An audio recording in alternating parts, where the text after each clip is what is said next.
em Sabanur, o Apocalipse, o pastor da evolução, agora na Idade Moderna, logo depois da vinheta, aqui no canal Fator X.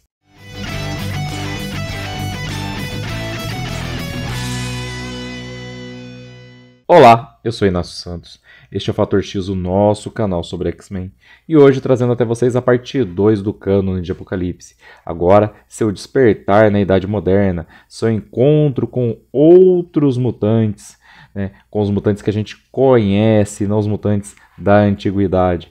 Tudo isso no vídeo de hoje, então não perde não, fica aí, mas antes se inscreve no canal Fator X se você ainda não é inscrito, ativa o sininho para receber nossas notificações, nos segue também nas redes sociais do canal Fator X para receber material de apoio, para ter contato com outros inscritos e contato mesmo, falar no dia a dia, entra nos nossos grupos, tem grupo de WhatsApp, tem grupo do Facebook e você é convidado lá.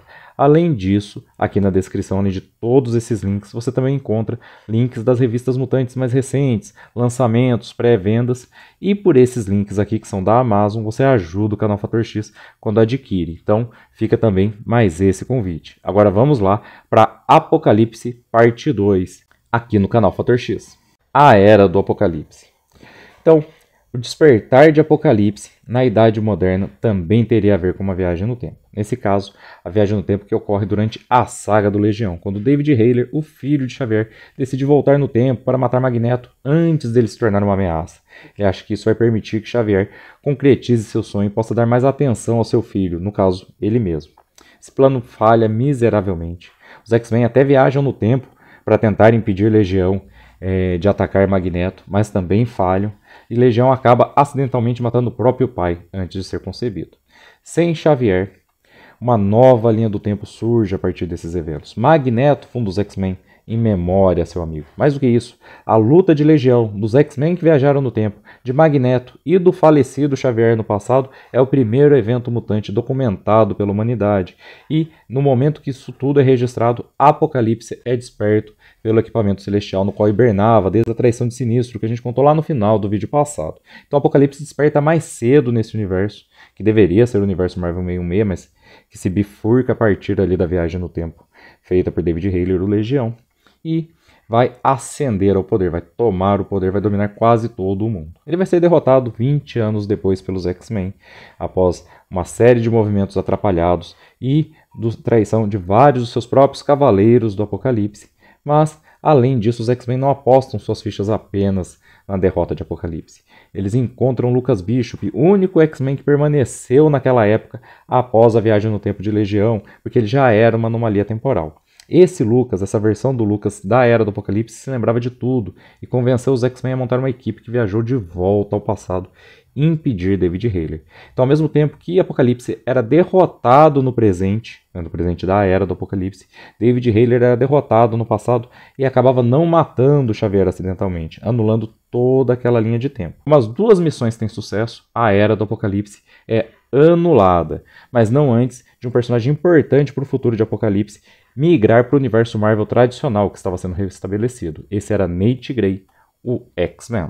De volta ao universo Marvel 616 tradicional, nós não temos certeza se a luta dos X-Men contra a Legião foi o suficiente para despertar Apocalipse. Se isso não aconteceu, ele despertou mais tarde, quando Magneto teve sua presença documentada ao invadir Cabo Cidadela na Flórida e tentar tomar de assalto uma base nuclear dos Estados Unidos. Isso foi mostrado durante os eventos de X-Men número 1, mas o despertar de Apocalipse não é mostrado lá. X-Men número 1, a série original, que depois se tornaria Uncanny X-Men, aquela lançada lá em 1963 e escrita por Stan Lee e Jack Kirby.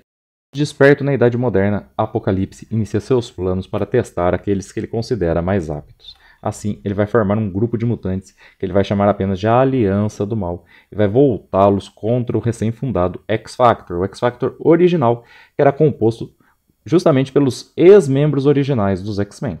Ele vai se revelar durante os primeiros confrontos entre as duas equipes, Aliança do Mal e X-Factor, e vai parar como uma sombra sobre o X-Factor, sempre querendo testá-los a partir dali. Depois, durante os eventos de massacre de mutantes, nós vemos vê-lo novamente nas sombras, recrutando aqueles que seriam seus cavaleiros do Apocalipse, sendo que o último, o quarto, Morte, é o próprio anjo do X-Factor que perde as asas no decurso de massacre de mutantes e vai voltar como arcanjo, né, como Cavaleiro da Morte em A Queda dos Mutantes. A Queda dos Mutantes é a primeira tentativa, a primeira culminância dos planos originais de Apocalipse para o mundo moderno. Então ele ataca a América, ataca os Estados Unidos com uma nave celestial que ele ainda não tinha revelado, uma nave que pertencia aos Celestiais, que ele encontrou, né, nos eventos nebulosos que eu citei aqui no vídeo passado, que a gente não tem muito claro quando eles ocorreram na história pregressa do vilão, mas lá existiam as sementes que permitiam a ele transformar até mesmo humanos normais em cavaleiros, dando a cada um deles uma semente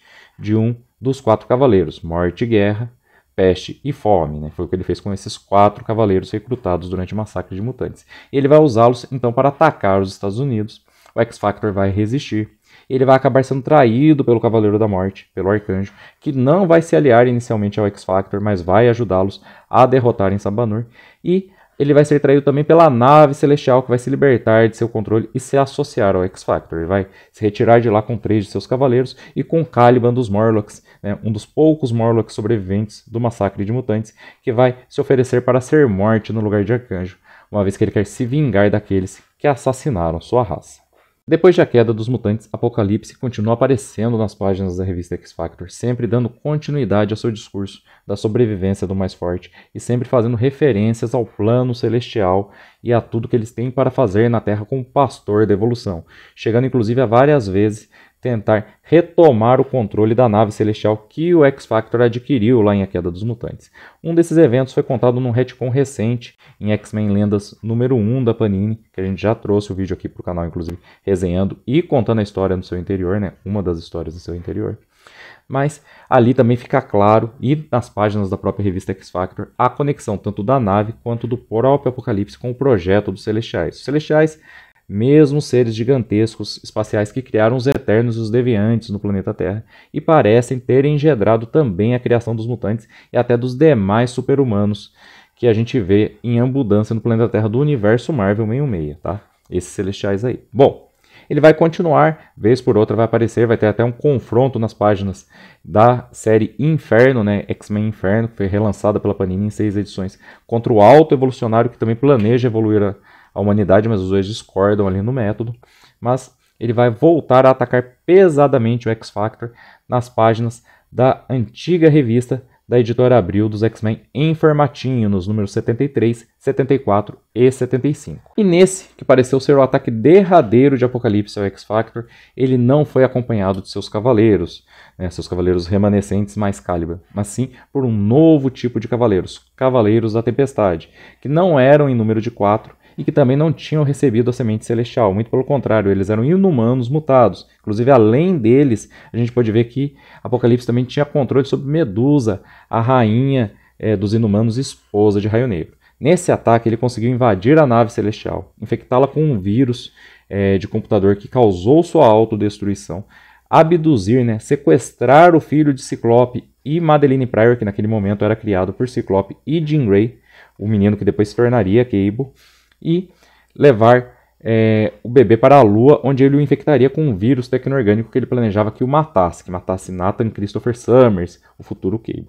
O X-Factor conseguiu sobreviver à autodestruição da nave inteligente num módulo menor da própria nave, que também serviu ali como backup de sua consciência, porque a nave era viva, e, ajudados pelos inumanos, foram até a área azul da Lua confrontar Apocalipse e os Cavaleiros da Tempestade. Lá, Apocalipse aparentemente morreu após receber uma descarga óptica com todo o poder e todo o ódio de Ciclope. Afinal, Apocalipse praticamente tinha matado seu filho com aquele vírus tecno-orgânico e não seria visto por um bom tempo a partir daí. Já o bebê ia ser abduzido agora por viajantes no tempo, vindo de um futuro dominado por Apocalipse, um futuro que ainda existia. Isso queria dizer que Apocalipse não estava derrotado e que tinham como sua única esperança aquele bebê, que ainda no século XX tinha feito Apocalipse ter medo dele a ponto de usar o vírus tecno-orgânico para matá-lo ainda criança. Esse bebê foi levado então ao futuro pelos viajantes no tempo, criado para ser Cable, mas durante essa viagem, Lá nesse futuro, uma outra coisa também foi feita muito importante. Como eles acharam que não tinham a cura para o vírus tecno-orgânico, eles clonaram a criança. O problema é que Apocalipse, já naquele futuro, a versão mais velha dele, invadiu a base dos escolhidos naquele momento para abduzir Cable, mas acabou levando o clone, que foi clonado sem nenhum vestígio do vírus. Essa criança, esse clone, cresceria para se tornar Conflito, enquanto a criança infectada pelo vírus sobreviveria a seus efeitos e se tornaria Cable. Isso também vai ser muito importante no próximo capítulo da história de Ensabanur. A Canção do Carrasco. Mais uma saga que tem vídeo aqui no canal Fator X. Eu fiz uma playlist do Apocalipse com tudo que a gente citou nesse vídeo aqui. Eu vou colocar ela nas telas finais para você poder acompanhar tudo sobre o personagem. O primeiro vídeo dessa playlist é a parte 1 desse vídeo aqui, caso você não tenha visto ainda, tá? Senão você pula ele, vai para o segundo, que aí você vai ver Massacre de Mutantes e todas as sagas que a gente está citando aqui nesse momento. Em A Canção do Carrasco, a gente vai ver a vingança de Conflito, porque o Conflito foi criado no futuro para que Apocalipse transferisse sua consciência para o seu corpo. Ele foi brutalizado, abusado por Apocalipse psicologicamente várias vezes para diminuir sua força de vontade para quando o momento chegasse. Só que quando o momento chegou, Conflito foi salvo inclusive por Cable, e ele era bem confuso em relação a isso. Ele queria se vingar de Cable por não ter permitido a ele cumprir seu destino, e por Apocalipse, queria se vingar de Apocalipse por Apocalipse ter feito tudo o que fez contra ele para torná-lo hospedeiro apto. Então o conflito voltou no tempo, né? Foi seguido inclusive por Cable, é por isso que Cable está no nosso presente, na nossa época, nos dias de hoje. Ele veio seguir ali sua contraparte, e o conflito está aqui para se vingar de todos, mas principalmente de Apocalipse. Em A Canção do Carrasco, essa vingança vai se concretizar. Apocalipse vai ficar tão debilitado, né? Ele estava em êxtase protetor, hibernando novamente, para se regenerar dos danos causados por Ciclope lá na área azul da Lua, em X-Men formatinho 73, 74 e 75, e foi tirado às pressas, foi tirado antes da hora pelos Cavaleiros da Tempestade, enganados por Conflito, que aproveitou para atacá-lo debilitado. Muito ferido, Apocalipse fugiu de lá e acabou sendo encontrado pelos X-Men, e eles decidem então juntar forças para derrotar Conflito a partir daí. Essa saga ia terminar com Conflito liberando o vírus legado que contaminaria todos os mutantes, e um Apocalipse ainda mais debilitado, derrotando os Cavaleiros da Tempestade, mas não chegando a morrer, se recolhendo novamente após ter ali uma discussão com o Arcanjo para se regenerar e aparecer no futuro próximo. Ensabanur ressurgiria durante os eventos de Massacre Marvel. Chegaria até a insinuar ali que ajudaria a Cable, mas depois o trairia em um determinado momento da aventura. Mas a maior parte da saga ele passa nos bastidores, no final ali do massacre, quando o Professor X finalmente é detido, os X-Men estão em frangalhos e os heróis Marvel estão desaparecidos. Nós podemos vê-lo falando para Ozymandias, seu vizir, que está próxima à Era do Apocalipse. Esse é o momento de seu ataque final. E no Brasil, o ataque final de Apocalipse só chegaria nas páginas de X-Men Volume 2 da Editora Abril, coleção também conhecida como Super-Heróis Premium, os X-Men da Editora Abril. Ali, dos números 1 ao número 11, nós veríamos o plano de Apocalipse se desenrolando nas páginas da revista dos X-Men, até sua culminância ali nos 4 últimos números, na forma da Saga dos 12, quando ele, unido aos Skrulls que também queriam vingança contra os mutantes, surge com uma nova versão dos 4 Cavaleiros do Apocalipse, que inclui Wolverine como morte. Mas esse plano não era mais um simples ataque aos X-Men ou uma simples tentativa de dominar o mundo. Acontece que Apocalipse estava envelhecendo. Esse evento, essa possibilidade já havia sido sugerida nos vislumbres que nós tivemos do futuro onde foi criado o Cable. Lá, Apocalipse usava outros corpos, ele havia substituído seu corpo original, transferido sua psique para outros corpos ao longo do tempo. Isso quer dizer que aquele seu corpo, que nós acreditávamos ser imortal e que durou 4.000 anos até a Idade Moderna, era finito e teria que ser substituído em algum momento. E ele almejava usar exatamente o corpo do X-Men Nate Grey, que tinha sobrevivido à Era do Apocalipse, que era um mutante de nível ômega. Mais do que isso, ele criou um circuito para combinar naquele corpo os poderes dos 12 mutantes mais poderosos do universo Marvel 616. E ao longo das 11 edições de Super-Heróis Premium, os X-Men da Editora Abril, ele foi reunindo esses mutantes com a ajuda dos Skrulls. O problema é que na hora do plano se fechar certinho ali, Apocalipse acabou transferindo sua consciência para o corpo de Scott Summers, o Ciclope, que se interpôs entre ele e o X-Men. O corpo de Ciclope não foi suficiente para absorver, para manter as energias que Apocalipse absorveu dos mutantes, inclusive do próprio Ciclope, que era um dos 12. Ele ficou muito confuso, e apesar de usar ali um expediente psiônico para convencer os X-Men a usar mais de seus poderes contra ele, e assim ele absorver melhor, completar a transformação que ele havia começado na Saga dos 12, né? Isso é mostrado exatamente no número 11 da revista X-Men, quando a gente vê ali o arco chamado As Eras do Apocalipse. São todas eras imaginárias projetadas por Apocalipse, que sempre terminam com os X-Men lutando contra ele, ou então disparando seus poderes juntos contra alguém, né? E esse alguém é, na verdade, Apocalipse ali no corpo de Ciclope, tentando absorver esse poder. Mas o poder era demais para ele. Ele não fica coeso após absorver tanta energia e acaba partindo dali com o monolito vivo. Apocalipse, com todo o poder dos 12 e no corpo de Ciclope, vai ser encontrado pelos X-Men apenas em A Busca por Ciclope. Os X-Men mesmo tinham dado Ciclope como morto após a possessão de Apocalipse e sua transformação, absorvendo os poderes dos 12. Mas Jean Grey e Cable nunca desistiram de Ciclope, continuaram o procurando e em A Busca por Ciclope eles o encontraram. Eles o encontraram confuso, inclusive, pois Apocalipse ficava na periferia de sua consciência, mas não conseguia assumir o controle por muito tempo, porque aquele corpo não tinha sido preparado para ele, ao contrário do corpo que ele planejava, que era o corpo do X-Men Nate Grey. O próprio clã Acaba tenta matar Apocalipse, que está se mostrando indigno no decurso da história, ou então testá-lo, né? E nós chegamos a conhecer uma mutante que se preparou durante toda a vida para oferecer seu corpo para a psique de Apocalipse, a exemplo do que ele queria fazer com o conflito lá no futuro. Mas no final das contas, Cable vai usar um artefato trazido de seu futuro, a Psimitarra, um item mundano, né? Um item físico, mas com propriedades psíquicas que podia anular uma presença psíquica invasora. Ele vai usar a Psimitarra justamente contra a psique de Apocalipse, dando a entender que ele foi destruído para sempre. O retorno de Apocalipse. E durante os eventos do arco Sangue de Apocalipse, publicado na revista X-Men, série 1 da Panini, logo após os eventos de Dinastia M, nós vemos Apocalipse simplesmente ressurgir diante dos mutantes, com uma nova nave celestial, que não é a nave que foi destruída, com outra inteligência artificial em seu interior, e acompanhado de Ozymandias. Nós tínhamos visto Ozymandias em várias outras revistas em quadrinhos, antes e depois da última morte de Apocalipse, controlando o clã Acaba, às vezes a favor de Apocalipse, às vezes contra ele, mas fica bem claro que Apocalipse voltou e assumiu o controle do clã Acaba, apesar deles não contarem como.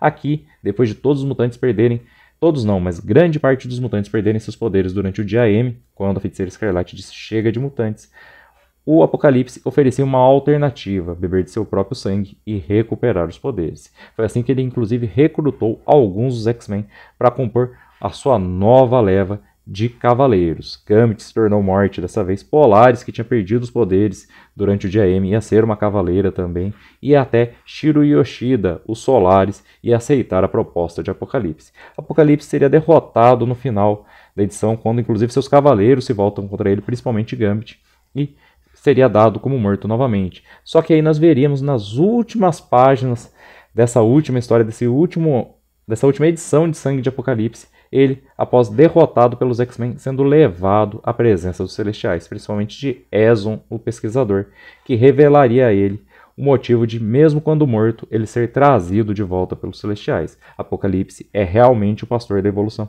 e tem um papel a cumprir no projeto dos Celestiais no planeta Terra.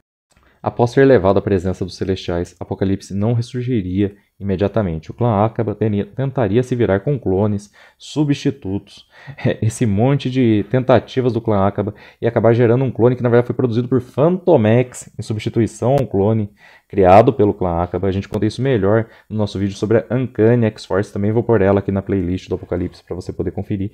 Mas esse é o clone que viaja no tempo e que encontra com o Apocalipse lá no primeiro vídeo, quando a gente contou a juventude de Ensabanur.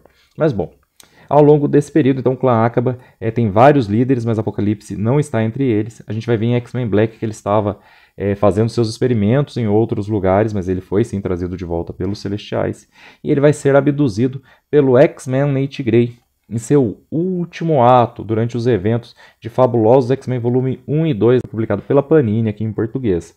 Então, ele vai ser sequestrado por Nate Grey, que vai sequestrar também os X-Men, para dar opinião a ele sobre como deve ser um novo mundo. Apocalipse vai dar até algumas ideias para o Nate Grey, mas quando o Nate Grey está prestes a ser derrotado, na conclusão do segundo volume de Fabulosos X-Men, ele inicia a Era do X-Men, leva todo mundo que estava lutando contra ele ali, inclusive o próprio Apocalipse, para um mundo criado por ele, com poderes inclusive que ele extraiu de uma nave celestial. Ele conseguiu uma semente celestial da vida que aumentou muito seus poderes. Ele cria um universo paralelo, onde Apocalipse tem uma outra vida, e inclusive trata como filho aquele clone que eu contei para vocês, o Evan, produzido lá durante Uncanny X-Force, né, a X-Force do Wolverine, produzido lá pelo Fantomex, e que é o mesmo carinha que viajou no tempo e encontrou com o Apocalipse jovem, lá no passado, 4.000 anos atrás. Então ele se afeiçoou a ele, eles têm uma relação de pai e filho nesse universo, mas a era do X-Men acaba, Apocalipse fica muito decepcionado no final da era do X-Men, porque o clone a quem ele tinha se afeiçoado morre durante o decurso da saga e não é trazido de volta.